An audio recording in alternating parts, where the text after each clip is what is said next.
ইনিংসের শেষ ওভারে শিবম দুবের মাথায় বল লাগে।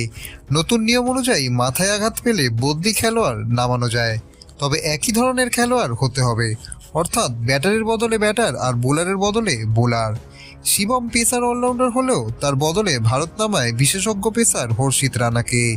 ইংল্যান্ড অধিনায়ক জস বাটলার এতে কিন্তু খুশি ছিলেন না, কিন্তু বিতর্কে এড়াতে ম্যাচ শেষে এ নিয়ে প্রশ্ন তোলাও হয়নি। তবে হর্ষিত পুরোপুরি সুযোগের সদ্ব্যবহার করেন। অভিষেক ম্যাচেই তিনি লিভিংস্টোন, বেথেল ও ওভারটনকে আউট করেন। ভারতকে তিনি জিততে সাহায্য করেন। ম্যাচ শেষে তিনি বলেন, আমি তৈরি ছিলাম। কেকেআরের হয়ে বহুবার ডেথ ওভারে বল করার এক্সপিরিয়েন্স আছে আমার।